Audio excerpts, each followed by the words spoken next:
दोस्तों, अगर मैं आपको ये बोलूं कि किसी भी दादा की प्रॉपर्टी में उसके पोते का एक भी परसेंट अधिकार नहीं होता है, तो आप सोच में पड़ जाएंगे, अचरज में पड़ जाएंगे कि ऐसा कैसे हो सकता है। किसी की दादा की प्रॉपर्टी तो उसके वारिसों को ही मिलते हैं, पोता तो उसका अधिकारी होना ही चाहिए। लेकिन क्या वास्तव में पोता उस प्रॉपर्टी का, उस संपत्ति का अधिकारी होता है? तो इस वीडियो में विस्तृत रूप से मैं आपको ये बताने वाला हूँ कि क्या दादा की किसी भी प्रॉपर्टी में, किसी भी संपत्ति में उसका अधिकार होता है। वीडियो बहुत ज़्यादा जानकारी वाला और हेल्पफुल होने वाला है दोस्तों, इसलिए इस वीडियो में बने रहें और पूरा अच्छी तरीके से देखने के बाद ही नेक्स्ट का बटन दबाएं। और वीडियो पसंद आता है तो इसको एक लाइक जरूर कर दें, हमारे चैनल को सब्सक्राइब करके बेल आइकन जरूर दबाएं। दोस्तों, रूल में यह है कि अगर आपने अपनी स्वयं अर्जित पैसे से कोई संपत्ति, कोई मकान, प्लॉट, खेत या कृषि भूमि या किसी भी तरह की आपने प्रॉपर्टी अर्जित की है, खरीदी है या उसको मेंटेन किया है, तो ऐसी किसी भी प्रॉपर्टी में जो कि आपकी स्व अर्जित कमाई से प्राप्त की गई है, उस प्रॉपर्टी पर न तो आपके पत्नी का अधिकार है, न आपके बेटे का अधिकार है, न भाई का अधिकार है, न आपके किसी पोते या पोती का अधिकार है, जब तक आप उसको खुद न दें। और इस तरह की सेल्फ एक्वायर प्रॉपर्टी आपकी खुद की अपनी होती है और आपको ये अधिकार होता है कि उस संपत्ति का आप क्या करें। आप चाहें तो किसी को वसीयत कर सकते हैं, आप चाहें तो उस संपत्ति को बेचकर पैसा प्राप्त कर सकते हैं, आप चाहें तो उस संपत्ति को किसी को भी दान में दे सकते हैं, गिफ्ट में दे सकते हैं। यानी कि आप उस संपत्ति को चाहे जो कर सकते हैं, इसमें कोई भी व्यक्ति आप पर क्लेम नहीं कर सकता। इसी प्रकार से किसी दादा ने कोई संपत्ति अपने पैसों से खरीदी है और स्व अर्जित आय से उस संपत्ति को खरीदा है, तो उसके जीवन काल में उस संपत्ति पर उसी तरह से किसी का अधिकार नहीं रहता। न उसके बेटे का रहता है, न उसकी पत्नी का रहता है, न उनके बच्चों का रहता है। और वो दादा उस संपत्ति को चाहे जिसे वसीयत कर सकता है, चाहे जिसे बेच सकता है, दान देकर गिफ्ट डीड बनवा सकता है। तो ऐसे में किसी भी संपत्ति पर न उसके बेटे का अधिकार हुआ, न उसके पोते का अधिकार हुआ। लेकिन किसी दादा की अकस्मात मृत्यु हो जाती है तो उत्तराधिकार अधिनियम के तहत उसकी सारी संपत्ति उसके वारिसों में बराबर बराबर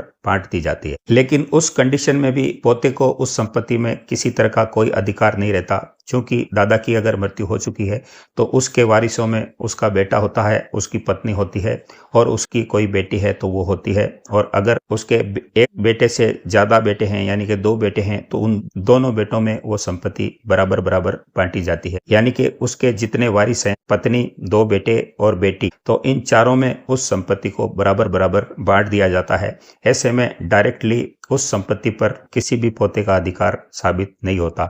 हाँ, पोते का अधिकार उस कंडीशन में होता है जब उसके पिता के हिस्से में जो संपत्ति आई है, उस संपत्ति को वो पिता अपने बेटे को दे दे या उस पिता की भी मृत्यु हो जाए, तो उस कंडीशन में वो हिस्सा जो दादा की संपत्ति के स्वरूप उस पिता को मिला था, और वो हिस्सा फिर उसके बेटे को यानी दादा के पोते को मिल जाता है। इसमें एक बार अलग से मैं क्लियर कर दूं कि किसी दादा के 2 बेटे हैं और 1 बेटी है और 1 पत्नी है, और दोनों बेटों में से एक बेटे के 1 बेटा है, यानी कि उस दादा के 1 पोता भी है।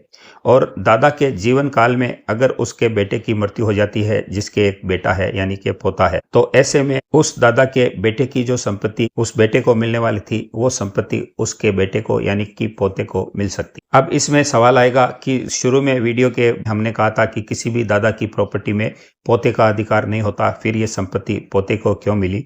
तो पोते को ये संपत्ति दादा का वारिस होने की वजह से नहीं मिली है, बल्कि ये संपत्ति उसको इसलिए मिली है कि दादा के बेटे की संपत्ति में बेटे का हिस्सा था, और उस हिस्से को बेटे की चूंकि मृत्यु हो चुकी है तो उसकी एवज में ये संपत्ति पोते को मिली है। अगर बेटा जीवित होता तो फिर ये संपत्ति पोते को बिल्कुल नहीं मिलती। तो इसका साफ साफ मतलब यह है कि किसी भी दादा की प्रॉपर्टी में सीधे तौर पे किसी भी पोते का डायरेक्टली अधिकार नहीं होता है।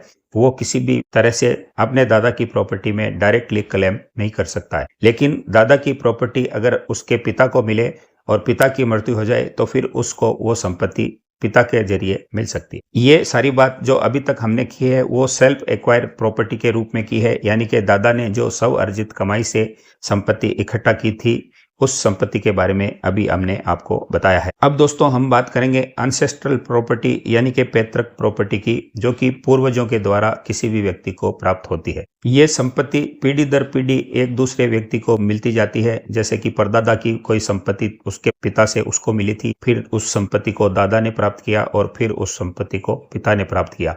तो पीढ़ी दर पीढ़ी पूर्वजों से जो संपत्ति चली आ रही होती है, तो इस प्रकार की संपत्ति को एंसेस्ट्रल प्रॉपर्टी कहा जाता है।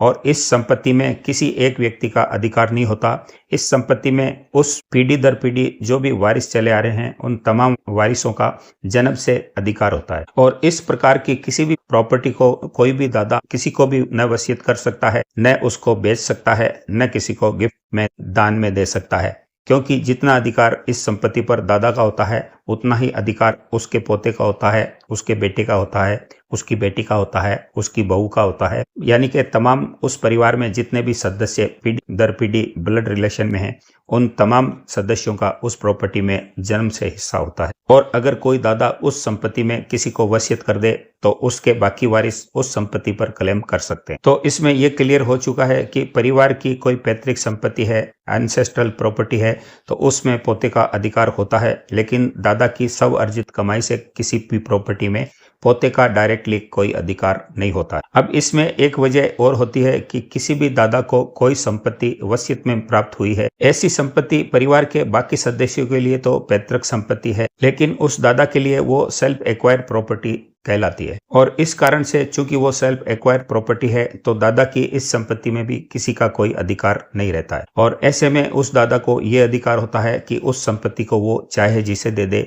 चाहे जिसके नाम से वसीयत कर दे, अपने बेटे को दे दे, अपने पोते को दे दे, या अपनी पत्नी को दे दे, या अन्यत्र किसी को भी वो संपत्ति दे दे, इस बात का उसको पूरा अधिकार रहता है। और इसमें परिवार का कोई भी सदस्य उस पर कोई क्लेम नहीं कर सकता, उसको चैलेंज नहीं कर सकता। तो इस वीडियो में ये बात क्लियर हो चुकी है कि किसी भी दादा की संपत्ति में डायरेक्टली किसी भी पोते का कोई अधिकार नहीं होता और वो उस पर कोई भी क्लेम नहीं कर सकता जब तक वो एंसेस्ट्रल प्रॉपर्टी या पूर्वजों की प्रॉपर्टी ना हो। अब कई बार दादा की प्रॉपर्टी जब पोते को मिलती है तो लोग कहते हैं कि दादा की संपत्ति में पोते का अधिकार होता है, लेकिन पोते को वो संपत्ति उसके पिता की मृत्यु होने के बाद मिली है।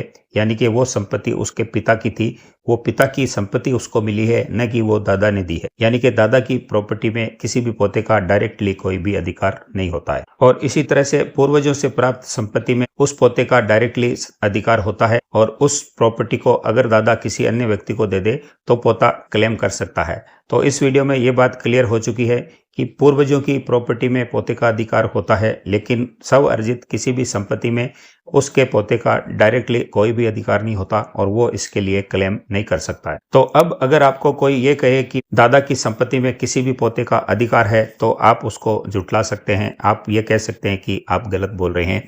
किसी भी दादा की कोई भी संपत्ति में पोते का डायरेक्टली अधिकार नहीं होता है, लेकिन पूर्वजों की कोई संपत्ति होती है तो वो संपत्ति चूंकि दादा की भी खुद की नहीं होती है, उसको भी पूर्वजों के अधिकार के तहत वो संपत्ति मिली है, तो वो संपत्ति पोते को भी मिल सकती है और वो संपत्ति उस दादा की नहीं कहलाती है, वो उसको पूर्वजों से प्राप्त संपत्ति कहलाती है।